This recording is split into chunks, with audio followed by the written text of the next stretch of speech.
Percorremos o universo en busca de algún verso. Nos libros a imaginación atópase a cachón. No planeta fantasía, a imaginación e a enerxía. No planeta fantasía, a imaginación e a enerxía. No planeta fantasía, a única fonte de enerxía é a imaginación. Unha crise enerxética asola o planeta. O Consello de Sabios Fantásticos decidiu enviar a 4 intrépidos cosmonautas para buscar a imaginación pola galaxia. Sí, buscarémosla.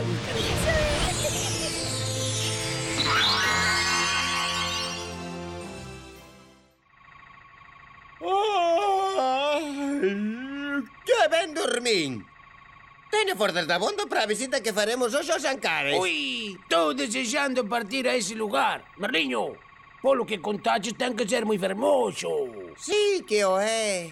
Ainda non se ergueron pencas e fiuncho. Pencas, fiuncho! Vou. Estaba rematando de almorzar. Moi ben, pencas. Fiuncho! Esperta! Fiuncho, ou estás aquí antes de que conte 5... ou no meu piloto da nava pencas, Toma, cos ganas que tiña de pilotar a nave. O único que ten dereito a pilotar a nave son eu. Pois xa sabes. Non sexas tan folgazán. Almorzaches. Recoiro co pó de estrelas. Como ia almorzar con tanta presa? Sabes ben as regras, fiuncho.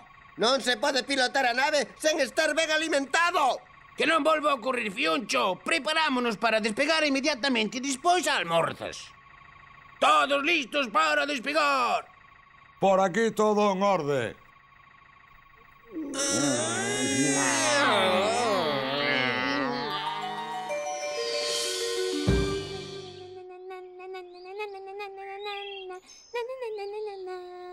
Ai, que fermosos son os Ancares.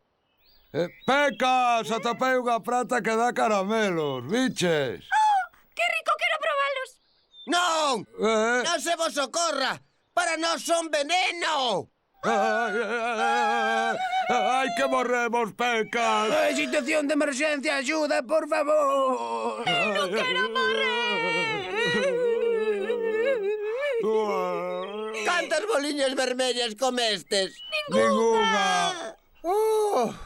Pois logo non pasa nada.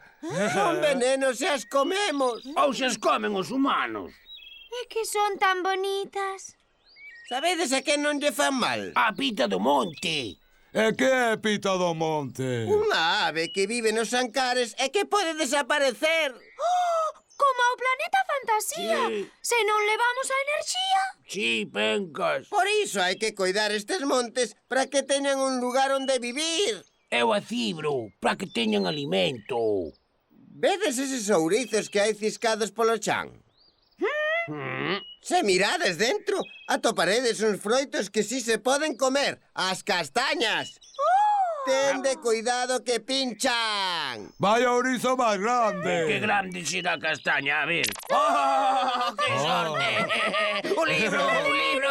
Un libro. Ben! Título: Belida Dona. Autora: Elena Villar Janeiro.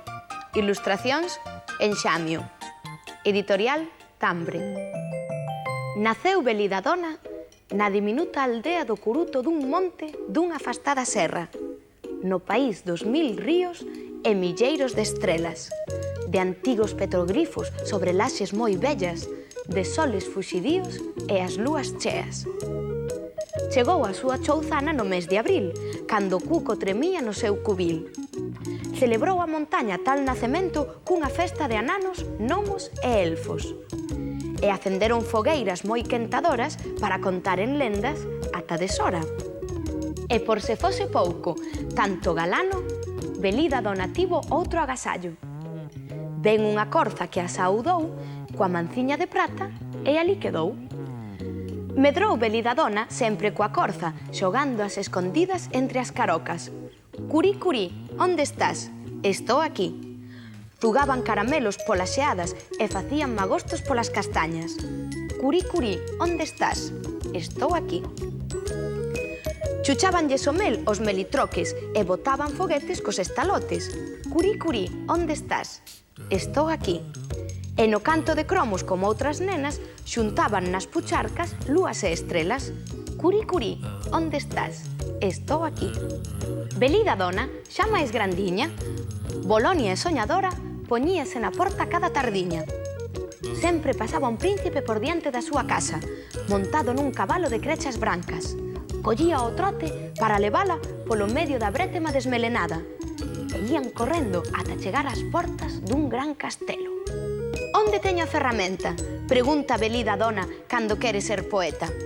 E busca nos armarios e nas carocas palabras que alí garda, lixadas, rotas. Lavas, ponlles un mendo, failles turcido e soltas como lenes volvoretas, polo azul de zafiro. Mentres, a carricanta dirixe os grilos e o sapo cantareiro fai rechouchíos. Acabado o traballo, vanse deitar, e esa noite as estrelas, xa cara ao día, enchen os seus cestiños de poesía.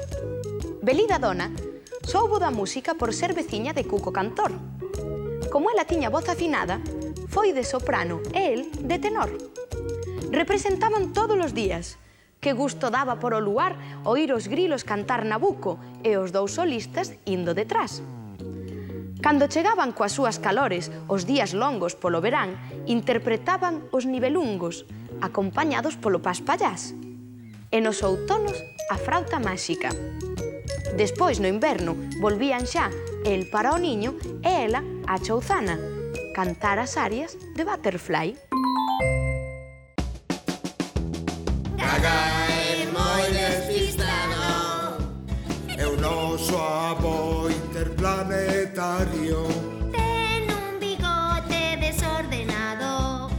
é un sorriso estrafalario. Quero ser unha bota televisado e veño dun planeta afastado.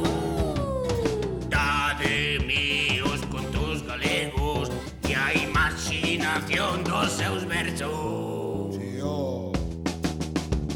Gaga é moi despistado, É o noso avó interplanetario. Ten un bigote desordenado. é un sorriso estrafalario. Gústame as sardiñas con nata e os amorodos que veñen en lata. Traio un mundo ao revés pra que goces co que vi.